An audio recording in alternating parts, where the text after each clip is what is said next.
vous allez faire pour accueillir, pour faire tourner les urgences. Alors je parle même plus des consultations programmées, puisque là, vous le savez, hein, vous êtes obligé d'avoir un pass. On est quand même obligé d'avoir un pass pour aller à l'hôpital. C'est quand même complètement délirant. Et les 60 millions d'euros par mois qui sont dépensés pour mettre des vigiles à la porte des hôpitaux, plutôt que de renforcer, plutôt que de valoriser les soignants qui n'attendent que ça. Et même ceux qui, encore une fois, la mort dans l'âme, ont été se faire injecter. Comment ils vont faire? Il y avait déjà au départ un manque de soignants. À certains endroits, entre 15 et 20%. Là, il y en a encore moins. Et c'est ceux qui restent qui vont devoir porter tout le système. Mais c'est pas possible. Et en libéral, c'est pareil. Il y a des zones entières où 100 km à la ronde, dans la ruralité, il n'y a plus un seul médecin généraliste. Est-ce que c'est possible? Est-ce que c'est ça notre pays? Enfin, moi, je dois dire que je suis... Alors, je ne suis pas désespérée, parce que je ne me donne jamais le droit d'être désespérée. Parce que je sais qu'il y a la lumière. Là, il y a un magnifique soleil. Il y a un magnifique soleil à Forbach. Et quand je regarde comme ça, je vois cette lumière et je vois ce soleil.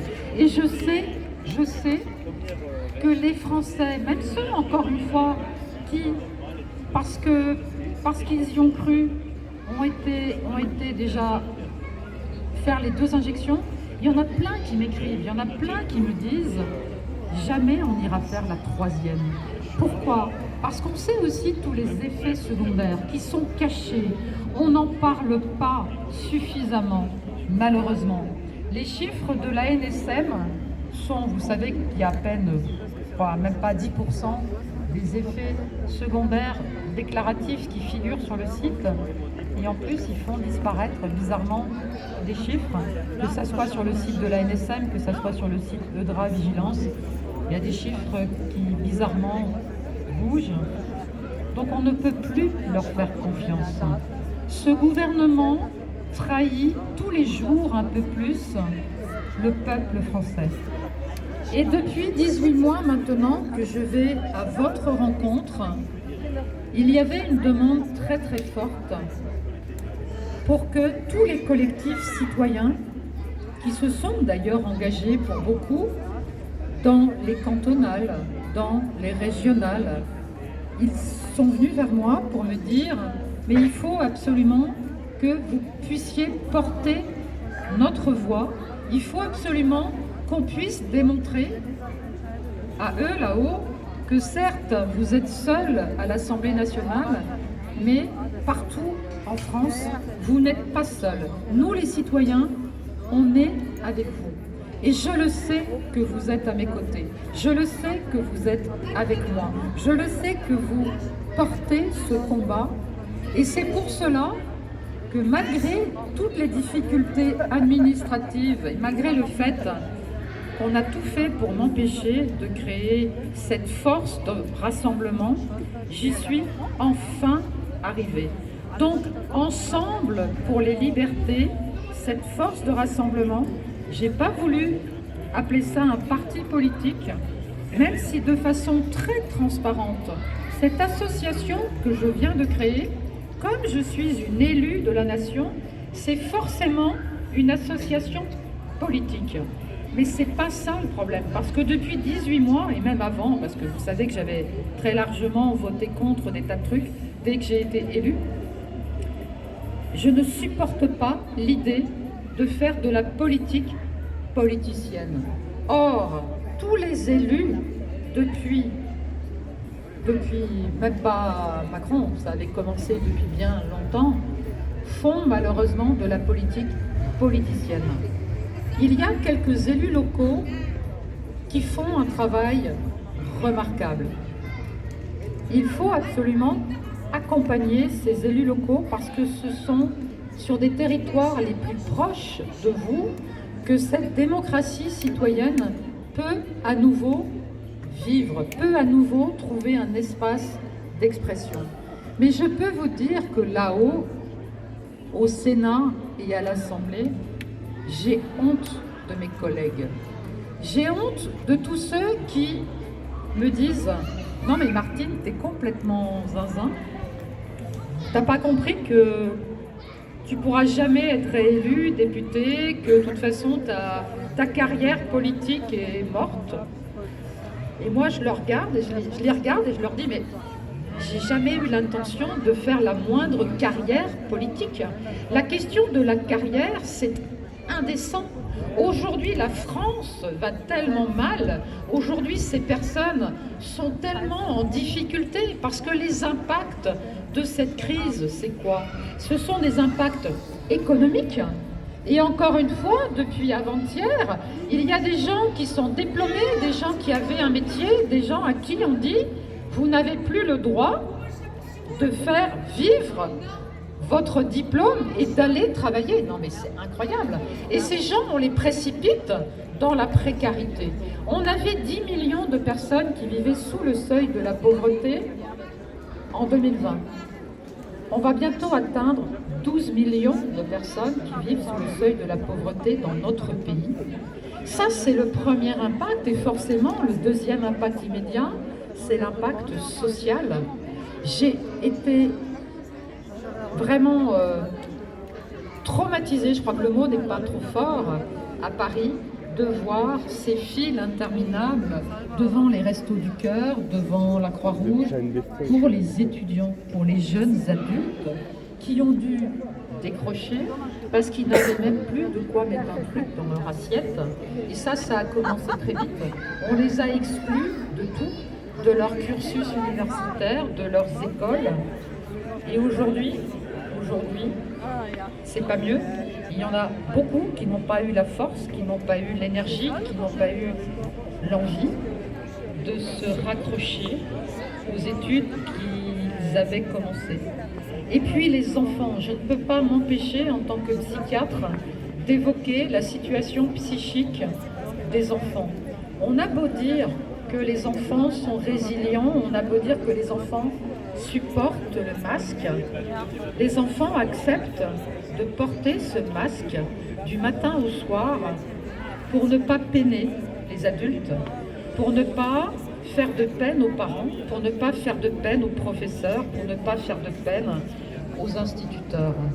Et ce sont des enfants qui aujourd'hui ont du mal à apprendre à lire et à écrire, ont du mal, et je n'ose même pas imaginer quel va être l'impact psychologique dans quelques mois, dans quelques années, parce que d'être face à des copains masqués, face à des adultes masqués, mais quelle est l'image que lui renvoie cette société qui empêche le lien social, qui empêche de toucher l'autre, qui empêche d'embrasser l'autre?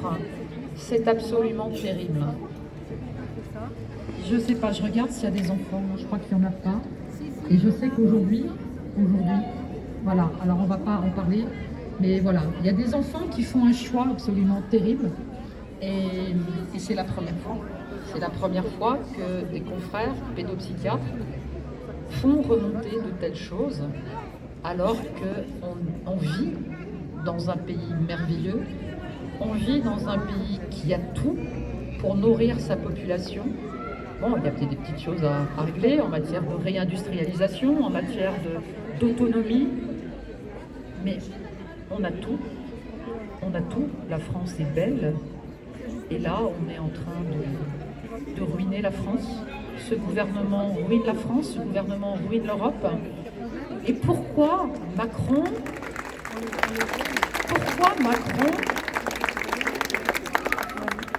c'est chez nous qu'il teste le pire. Il prend la présidence de l'Europe à partir de janvier 2022. Il faut en avoir conscience. La France va présider l'Union européenne à partir de janvier 2022. Donc tout ce qui aura été mis en place en France, qu'on regarde en Allemagne, vous voyez, là ça commence à serrer la vis, en Suisse aussi, etc. Même si la Suisse, c'est pas l'Europe. Voilà, c'est cet exemple-là de la maltraitance, et c'est pour ça que je vous remercie. Je sais qu'ici, vous êtes hyper actifs. Vous menez des actions les mardis, les vendredis, j'oublie encore un soir, les jeudis. C'est fabuleux, parce qu'il y a plein d'endroits, c'est génial, je vous donner l'exemple, il y a plein d'endroits, c'est que le samedi. Il ne faut rien lâcher. Il ne faut absolument rien lâcher. Il faut tendre la main. C'est moi qui vous applaudis, parce que vous êtes remarquables. Il ne faut rien lâcher, il faut tendre la main à ceux qui n'ont pas encore compris. Il faut continuer à expliquer. Et je vais toujours en général remercier les forces de l'ordre, parce que si elles sont là, et si les choses se passent bien, c'est aussi parce qu'elles sont là pour nous protéger. Et je sais que les militaires commencent à comprendre, je sais que les forces de l'ordre, ils sont aussi des pères, des mères, ils ont des enfants, ils comprennent que ce qui est en train d'être imposé en France n'est pas admissible. Je sais qu'on va y arriver. Je sais qu'on va réussir à supprimer ce pass. Je sais qu'on va réussir d'abord à se débarrasser de ce gouvernement. Il faut absolument ne rien céder. Les prochaines semaines vont sans doute être compliquées, vont sans doute être difficiles. Parce que dans nos familles, dans nos cercles d'amis, il y a des personnes qui vont tomber malades. Il y a des personnes qu'il va falloir accompagner de près. Il y a des personnes qu'il va falloir encourager à ne pas se laisser glisser, que ce soit sur le plan physique, que ce soit sur le plan psychique. Et cette chaîne humaine, cette solidarité, plus que jamais, elle doit vivre dans notre pays, même si là-haut ils font tout, absolument tout, pour, encore une fois, qu'on ne se tienne pas la main. Et moi j'aimerais qu'ensemble, on se tienne la main maintenant pour leur montrer qu'on est capable d'être solidaires, qu'on est capable d'être tous ensemble, unis, très forts, absolument très forts, pour défendre les droits fondamentaux qu'on est en train de vous priver, pour défendre toutes les libertés. Alors, mesdames et messieurs, je suis vraiment très émue parce que, vu d'ici, c'est waouh, vous êtes magnifiques. Vous êtes magnifiques. Et ensemble, nous sommes là pour défendre toutes les libertés, toutes vos libertés, et on ne cédera rien.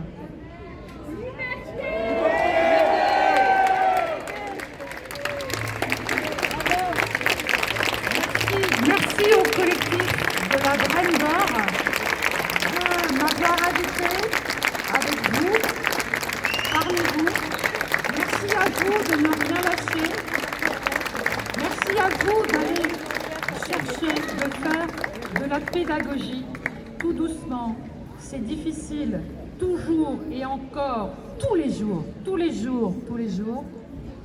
mais on va y arriver. Tous ensemble, et j'aimerais, si vous en étiez d'accord, qu'on chante ensemble la Marseillaise.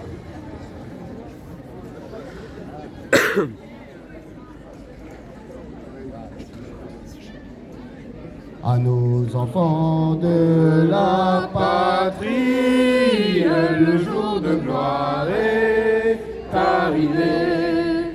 Contre nous de la tyrannie, l'étendard sanglant élevé, l'étendard sanglant élevé.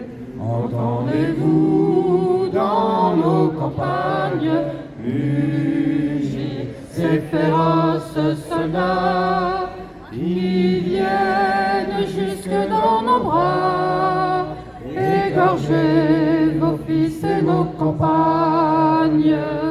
Aux armes, citoyens, formez vos bataillons. Marchons, marchons, qu'un sang impur abreuve nos sillons.